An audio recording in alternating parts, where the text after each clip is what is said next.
स्थानीय निकाय चुनावों की चकल्लस तेज होने के साथ ही चर्चाएं गर्म हो चुकी हैं कि आखिरकार इस बार स्थानीय निकाय की महानगर के महापौर सीट पर कौन काबिज होगा। साथ ही अलीगढ़ महानगर में जो 90 वार्ड अभी तैयार हुए हैं बनकर, उन 90 वार्डों में किस किस की किस्मत में कुर्सी होगी। नमस्कार, स्वागत है आपका वरुण चरण के खास कार्यक्रम कुर्सी किसकी किस्मत में। और आज हम चर्चा करने वाले स्थानीय निकाय चुनाव की।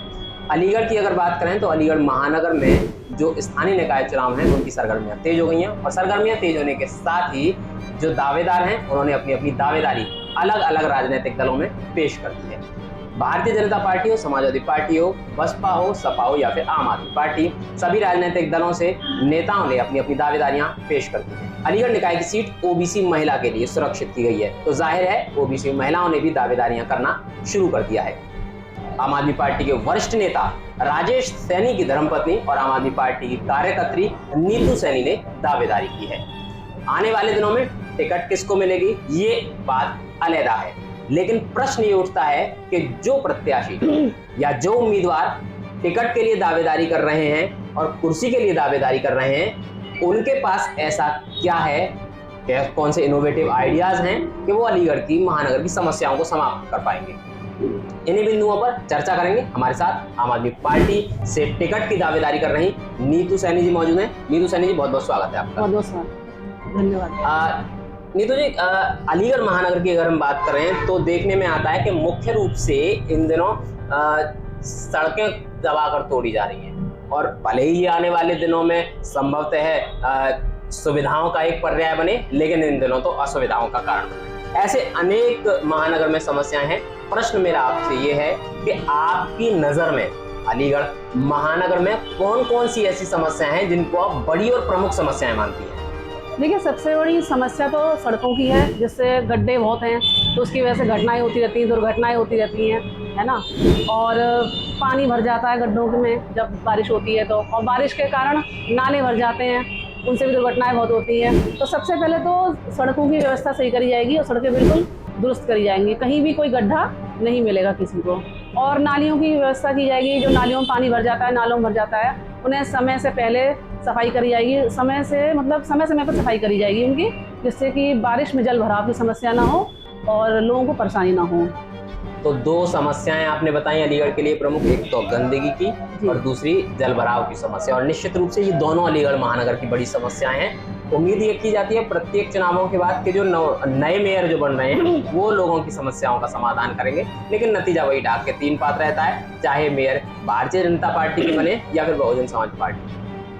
नीतू, एक सवाल और होगा आपसे। हम ये देखते हैं कि अलीगढ़ महानगर के अंदर एक जो पेयजल की जो व्यवस्था है, अनेक ऐसे स्थान हैं जहां से पेयजल की शिकायत आती है कि वहां दूषित पेयजल की सप्लाई हो रही है। क्या आप इसको भी एक बड़ी समस्या मानती हैं, और क्या आपके पास आइडिया है इसके समाधान का? जी हाँ, ये बहुत बड़ी समस्या है, क्योंकि लोगों को अगर साफ जल नहीं मिलेगा पीने के लिए तो उनकी स्वास्थ्य खराब होगा, ठीक है। और पानी तो सबको सही और सही साफ मिलना चाहिए पीने के लिए। बहुत से अखबारों में पढ़ते रहते हैं हम भी कि बहुत समस्या है पानी की, लोग लाइन लगाते हैं, पानी नहीं मिलता है साफ उन्हें, और बहुत अखबारों में आवाज़ें भी उठती हैं, लेकिन उसके लिए कोई काम नहीं कर रहा है। लेकिन इसके लिए सबसे पहले पानी के जो लाइन वगैरह होती है उनको सही कराया जाएगा, जहाँ पे पानी कहाँ से गंदा आ रहा है उसको देखा जाएगा और उनको व्यवस्थित किया जाएगा, सबको साफ जल पीने की व्यवस्था की जाएगी। आम आदमी पार्टी ने दिल्ली में एक बार फिर से सरकार बना, ये स्थानीय निकाय में बड़ी जीत हासिल की है। वहाँ भी जो है दूषित पेयजल की समस्या थी, वहाँ की मौजूदा गवर्नमेंट ने लोगों को फ्री पानी की सप्लाई देने का ऐलान किया। क्या ऐसी कोई प्लानिंग है आपकी कि जो लोग आरओ का पानी खरीदते हैं उनके लिए कोई ऐसी व्यवस्था आपके द्वारा मुहैया कराई जाए? ऐसा कोई प्लान है? अभी तो ऐसा कोई प्लान नहीं है, लेकिन हाँ, समय को देखते हुए करेंगे इसकी शुरुआत। अगर लोग पसंद करेंगे इस बात को तो इसकी शुरुआत की जाएगी और लोगों को साफ पानी देने की तो व्यवस्था की जाएगी, चाहे वो किसी भी तरीके से होकर। अगर बात करें, आपको मान लीजिए अगर टिकट मिल जाए और आप उसके बाद चुनाव लड़ें, तो आपने कुछ मुद्दे हमें बताए कि गंदगी, जल भराव, दूषित पेयजल, इसके अतिरिक्त क्या आइडिया है आपके पास? कोई इनोवेटिव आइडिया जो अब तक के मेयर नहीं कर सके, लेकिन आपके पास अगर कुर्सी आपके हिस्से में आती है तो फिर आप उसे कर पाएंगे? क्या इनोवेटिव करेंगे? जी हाँ, मैं एक तो सबसे बड़ी समस्या ये है कि जो आवारा पशु जो घूमते हैं सड़कों पर, उनकी वजह से बहुत हादसे हो जाते हैं, है ना। उनको जैसे गाय वगैरह हैं और बंदर हैं, ये स्ट्रीट डॉग वगैरह हैं, एक तो इनको समय पे खाना भी नहीं मिलता है, इसकी वजह से भी बेचारे घूमते रहते हैं तो लोगों को नुकसान पहुंचाते हैं ना। इनको रखने की व्यवस्था करी जाएगी एक अच्छी जगह पर, और संग में उनको खाना पानी भी दिया जाएगा जिससे कि वह वहाँ से ना जाएं। और बंदर हो या कोई भी हो, सबकी व्यवस्था करी जाएगी। उनके उपचार की भी की जाएगी, जिससे कभी बीमार होते हैं उनके उपचार भी करा जाए। और ये जो डॉग हैं, बिच जो होती हैं, इनका जैसे स्टेरिलाइजेशन भी कराया जाएगा, जिससे कि आगे और कुत्ते ना हो और इनकी जनसंख्या ना बढ़े। ये मुद्दा मेरे दिमाग में सबसे पहले है। सबसे पहले तो मुझे जानवरों के लिए देखभाल करनी है उनकी, और उनकी व्यवस्था करनी है। और एक स्ट्रीट लाइट है जो हर जगह खराब रहती हैं, सही नहीं रहती हैं, अंधेरा रहता है गली मोहल्लों में, वो सही कराने हैं मुझे। और ये जैसे नाले वगैरह के पास जो नहीं लगा रहती है, रेलिंग वगैरह नहीं लगी रहती है, उसको लगवाना है।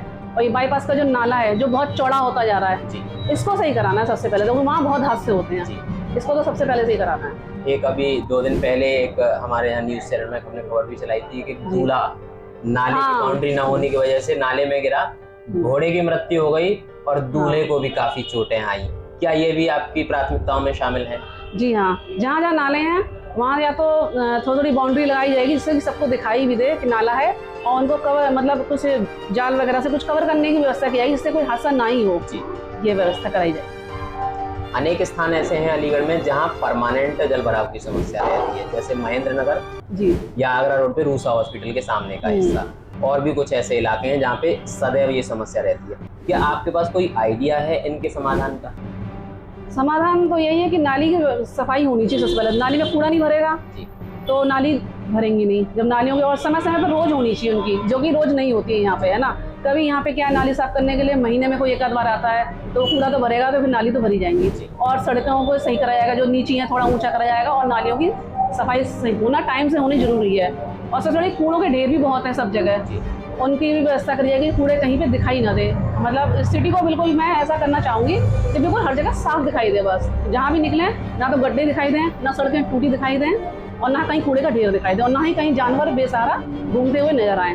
बस तो बिल्कुल स्वच्छता नीतू सैनी जी की प्राथमिकताओं में है। अब वो बात चाहे महानगर की स्वच्छता की हो, टूटी सड़कों की बात हो, जल भराव की बात हो, स्ट्रीट लाइट की बात हो, या फिर आवारा विचरण करते पशुओं की बात हो, तो नीतू सैनी जी ने अपनी प्राथमिकताएं बता दी हैं। अब देखना ये होगा कि आम आदमी पार्टी नीतू सैनी जी को मौका देगा या नहीं देगा, और उसके बाद जनता इन्हें कितना समर्थन प्रदान करेगी, ये आने वाला वक्त ही बताएगा।